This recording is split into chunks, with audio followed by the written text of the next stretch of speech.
किसी को चाहिए कि इनकी काउंसलिंग करें, अच्छा नहीं है किसी सीनियर कांग्रेस, इनकी वालदा भी जिंदा, उनको चाहिए इनको बिठा के समझाएं, बेटा जी ये क्या पप्पू जी कर रहे हो यार, पप्पू को चाकलेट लेके दें, तो शायद पता नहीं क्या बात है, उनको कोई मसला बना है। और आप एक बहुत बड़ी पार्टी को हेड कर रहे हो, हालांकि आपके नाम के साथ गांधी ना होता तो आप शायद कहीं छोले बेच रहे होते इंडिया में, लेकिन ये कि आप उसका फायदा गलत उठा रहे हैं, गलत फायदा उठा रहे हैं। गांधी डायनेस्टी, मैं आपको देख के तो मेरी नजर से गांधी साहब की जो है वो इज्जत कम होती जा रही है। Is a huge leader, is a pillar, बहुत बड़ी पार्टी है कांग्रेस भारत के अंदर, और उसको उसके ये हेड है, और बल्कि ना इनका टाइटल ये है कि ही इज अपोजिशन लीडर। लेकिन अब राहुल गांधी साहब जिस तरह की पिक्चर पेश कर रहे हैं, अफसोस, बहुत सख्त अफसोस। मेरे जहन मुझे बहुत तकलीफ हुई उनकी ये बातें सुन के कि उन्होंने एंटी इंडियन बातें की यहाँ आके वाशिंगटन डीसी के अंदर। जबकि दूसरी साइड में देखा जाए तो बड़ी मेच्योर स्टेटमेंट दी है डॉक्टर जयशंकर साहब ने। उन्होंने स्टेटमेंट दी है कि world has to rethink, world is thinking about the new image of India, और मैं एग्री करूंगा उससे। मैं साहब एक और बात है, अभी ये ना हो कि इंडिया वाले पप्पू जी को पाकिस्तान भेजे, अली अमीर गंडापुर साहब के साथ बैठे हो, पप्पू जी जोड़ी बड़ी जोड़ बराबर वाले, वैसे वो उनकी भी बातें ऐसे ही अफगानियों से बातें कर रहे हैं, ये भी इस तरह की बात। पता नहीं ये पप्पू आजकल किधर से आ रहे हैं, पूरी दुनिया के ऊपर पप्पुओं का ट्रेंड चल रहा है चीमा साहब आज। दोस्तों कहते हैं झूठ के पांव नहीं उठते। आप देख लीजिए राहुल गांधी की शोहरत अब पूरी दुनिया में फैल रही है।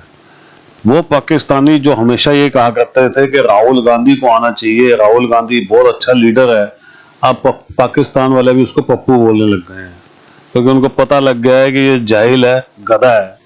और उसके नाम का साथ अगर गांधी ना होता ना, ये वाकई कहीं रेडी पटरी लगा रहा होता दोस्तों। लेकिन मोदी विरोध के अंदर ये लोग कितना गिर चुके हैं कि ये विदेशों में जाकर, खासतौर से अमेरिका में जाकर ये एजेंडा चलाते हैं दोस्तों। क्योंकि पहले इनके अमेरिका के अंदर बड़े तगड़े इनके एजेंट हुआ करते थे, अमेरिका पूरा सपोर्ट भी करा करता था इनको, लेकिन मोदी जी ने काफी हद तक तो उसको ठीक कर दिया है। लेकिन क्योंकि हम डेमोक्रेसी में हैं इसलिए रोक नहीं सकते इनको, और ये मोदी विरोध के अंदर भारत का विरोध करते हैं। कितनी शर्म की बात है। आज इनको पाकिस्तान वाले भी गालियां दे रहे हैं, दुत्कार रहे हैं, हंस रहे हैं इनके ऊपर। अब ये वो लोग हैं जो इतने बेशर्म हैं, इनको तब भी शर्म नहीं आती है। आप देख लीजिए पूरी अपोजिशन पार्टी के अंदर किसी को आप देशभक्त नहीं कह सकते, सब कुर्सी के लालच में अपने देश को बेचने चल पड़े हैं। ये हालत है इन लोगों का। अकेले मोदी से क्या क्या करवाना चाहते हैं, देख लीजिए। कमेंट्स कीजिएगा दोस्तों, वीडियो को लाइक, चैनल को सब्सक्राइब जरूर कीजिएगा। Thank you very much. Bharat के वो अपोजिशन लीडर राहुल गांधी साहब वो कह रहे हैं कि भारत के अंदर जमहूरियत काम नहीं कर रही और मुल्क में इंतहा पसंदी की गुंजाइश नहीं है।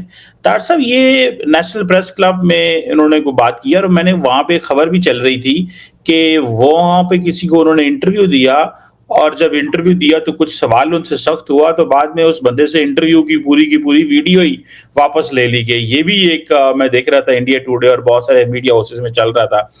ये राहुल गांधी अमेरिका में आके जो स्टेटमेंट्स दे रहे हैं, आपको क्या लगता है इसकी क्या वजूहात हैं?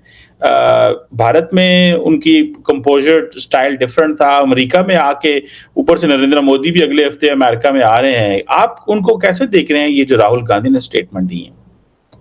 चीमा साहब पहले मैंने जिस तरह आपको कहा था, मैं समझता था कि ये इनकी मैंने कुछ स्पीचें सुनी जिसपे मुझे थोड़ा सा शक था। इन्होंने लोकसभा के अंदर कुछ स्पीचें मैंने इनकी सुनी है, वहां पे मुझे थोड़ा डाउट था इनकी ज़हनी हालत पे या इनकी नशो-नुमा पे, वो मैं समझता। लेकिन यहाँ जो आके जो स्टेटमेंटें दे रहे हैं, और बिलखसूस वो जो शर्मा साहब है जो जर्नलिस्ट जिनके ऊपर ऑलमोस्ट तशद्दुद टाइप इन्होंने किया है, जिससे उनका फोन छीन लिया गया था, उससे मैं बिल्कुल इनको समझता हूँ। जो इन्होंने वो खासकर सिखों के हवाले से स्टेटमेंट दे दी, फिर जमहूरियत के बारे में स्टेटमेंट दे दी, मुझे मैच्योर नहीं लग रहे। मुझे ये बड़ा एक तशवीशनाक चीज नजर आ रही है कि एक बहुत बड़ी पार्टी है कांग्रेस भारत के अंदर, और उसको उसके ये हेड है, और बल्कि ना इनका टाइटल ये है कि ही इज अपोजिशन लीडर। और अगर ये अपोजिशन, चीमा साहब, अगर अपोजिशन लीडर की सूरत हाल ये है कि वो अपने घर की डर्टी लॉन्ड्री जाके दुनिया के सामने धोने की कोशिश कर रहा है, वो डैमेज कर रहे हैं भारत के नाम को। जबकि दूसरी साइड में देखा जाए तो बड़ी मेच्योर स्टेटमेंट दी है डॉक्टर जयशंकर साहब ने। उन्होंने स्टेटमेंट दी है कि world has to rethink, world is thinking about the new image of India, और मैं एग्री करूंगा उससे। जिस तरीके से भारतीय डायस्पोरा, भारतीय टेक्नोक्रेट्स पूरी दुनिया पे ग्रो कर रहे हैं, world has to think to change the image of India. लेकिन अब राहुल गांधी साहब जिस तरह की पिक्चर पेश कर रहे हैं, अफसोस, बहुत सख्त अफसोस। मेरे ज़हन मुझे बहुत तकलीफ हुई उनकी ये बातें सुन के कि उन्होंने एंटी इंडियन बातें की यहाँ के वाशिंगटन डीसी के अंदर।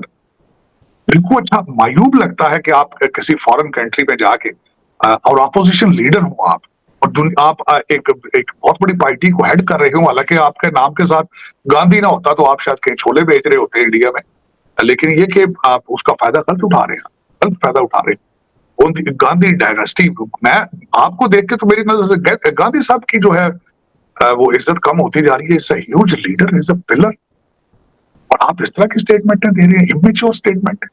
और एक वो जो जर्नलिस्ट के ऊपर तशद्दुद आप ऑलमोस्ट कर रहे हैं, आपकी पार्टी के आपके लोग। बहुत अफसोस हुआ फिर अगले दिन आपने सिखों की जो दिल आजारी की है कि वो कड़ा नहीं पहन सकते, वो पग नहीं पहन सकते, वो गुरुद्वारे नहीं। और यार देखो तो सही, उनका आर्मी चीफ सरदार सिख होता है यार, कैसी बातें कर रहे हो। मैंने खुद का, मैं साल में 2 दफा जाता हूँ, 3 दफा भारत, और मैं हर फील्ड के अंदर मैंने देखा कि सिख जो है they are the part of the main fabric, they are America के अंदर उनका हमारा तरनजीत संधू साहब यहाँ पे एम्बेसडर थे यार इंडिया के, वेरी मेच्योर पर्सन। कि how dare you say that कि सिखों के हालात वहां पे ये, मैं तो इससे बिल्कुल डिसएग्री करूंगा। He has damaged the image of India. Matter of fact, किसी को चाहिए कि इनकी काउंसलिंग करें, अच्छा नहीं है। किसी सीनियर कांग्रेस, इनकी वालदा भी जिंदा, उनको चाहिए इनको बिठा के समझाएं, बेटा जी ये क्या पप्पू जी कर रहे हो यार, पप्पू को चॉकलेट चाकलेट लेके दें, शायद पता नहीं क्या क्या बात है, उनको कोई मसला बना है। उन्होंने बड़े सख्त ज्यादती की है। जो यहाँ पे जो 2-4 खबरें चल रही हैं, एलिगेशन है, अभी तक कंफर्म नहीं है, लेकिन अगर ये खबरें ठीक है, मैंने उनकी बातें सुनी, वो तो मेच्योर नहीं थी। वो जो जर्नलिस्ट वाला है वो वाकया, उसकी इन्वेस्टिगेशन होनी चाहिए मेरे ख्याल में। इट्स अ क्रिमिनल एक्ट कि आप किसी का फोन छीन लें आप किसी से, और उसको उसकी मर्जी के खिलाफ आप उसको होल्ड करके बैठे रहे, और उसको फिर आप उससे सारे कुछ अरेज कराएं। That's a criminal offence. Freedom of speech के जरिए उसका आप उसको इस तरह नहीं कर सकते, खासकर दिस इज अमेरिका। ये कोई मेरा मकसद मंडी बहुदिन तो नहीं है चीमा साहब के तुसी बुला के 2 चंडा मार के फोन खोलो के, it's not fair, it's not fair at all. खासकर राहुल गांधी स्टैचर, अपना नाम लास्ट चेंज, पप्पू जी को चाहिए लास्ट नेम चेंज करें। गांधी के नाम को खराब कर रहे हैं, इंडिया के नाम को खराब कर रहे हैं चीमा साहब। बिल्कुल सही है तार साहब। देखते हैं क्या होता है पाकिस्तान के अंदर। एक तो इमरान खान का मिलिट्री ट्रायल की पॉसिबिलिटी चल रही है। चीमा साहब एक और बात है, अभी ये ना हो कि इंडिया वाले पप्पू जी को पाकिस्तान भेजे, अली अमीर गंडापुर साहब के साथ बैठे हो, पप्पू जी जोड़ी बड़ी जोड़ बराबर वाले, वैसे वो उनकी भी बातें ऐसे ही अफगानियों से बातें कर रहे हैं, ये भी इस तरह की बात। पता नहीं ये पप्पू आजकल किधर से आ रहे हैं, पूरी दुनिया के ऊपर पप्पुओं का ट्रेंड चल रहा है चीमा साहब आजकल। हाँ जी। I was very surprised. मैंने उन्होंने भारत जोड़ो यात्रा की तो मैं समझा कि he is a huge leader, he is a wonderful leader, जिसने पैदल पूरे भारत का सफर किया है। और जब भी मैंने देखा है कि सफेद रंग की वो उन्होंने पोलो शर्ट पहनी होती थी और नीचे खाकी पैंट, तो वो जब उन्होंने पूरे भारत का सफर किया, मैंने कहा पता है एक लीडर। लेकिन उन्होंने जो अगले दिन आके जब बोले तो उन्होंने सामने सिख बैठे तो उनको कहते इंडिया में तो तुम कड़ा नहीं पहन सकते हो, इंडिया में तुम पग नहीं पहन सकते हो, इंडिया में तुम गुरुद्वारे नहीं जा सकते हो। तो आई वाज शॉक्ड कि चीमा साहब what he is talking about. मैं खुद इंडिया साल में 2-2 दफा जाता हूँ चीमा साहब। मैं जब जाता हूँ हरमंदिर साहब जाता हूँ, मैं जब भी दिल्ली जाता हूँ वहां गुरुद्वारों में जाता हूँ। श्री संघ गुरुद्वारा है, दूसरे गुरुद्वारे हैं, मैं सारे वहां चांदनी चौक वाले गुरुद्वारे में, मैं सारे गुरुद्वारे, जसदीप मेरा भाई है जो मेरे साथ होता है, मैं साथ उसके गुरुद्वारों में जाता हूँ, निजामुद्दीन औलिया के जाता हूँ। मतलब मैंने वहां पे किसी किस्म की पाबंदी नहीं देखी। पता नहीं राहुल गांधी ने ये स्टेटमेंट क्यों दे दी आके यहाँ पे, और मैं समझता था कि that ill educated, ill informed. और फिर उसके बाद क्या हुआ है, उसको उठाने वाले तो सिक्स फॉर जस्टिस वाले, उन्होंने जो वो वकील है पॉलिटिकल असाइलम वाले, जिनका कारोबार है हमारे सिख भाइयों को पॉलिटिकल असाइलम लेके देना और बनाना स्टोरी सारी, उनका कारोबार इधर की, उन्होंने उसको पकड़ के प्रमोट किया है कि देखें whatever Rahul Gandhi has said it support our narrative कि we are not free, so we need a Khalistan.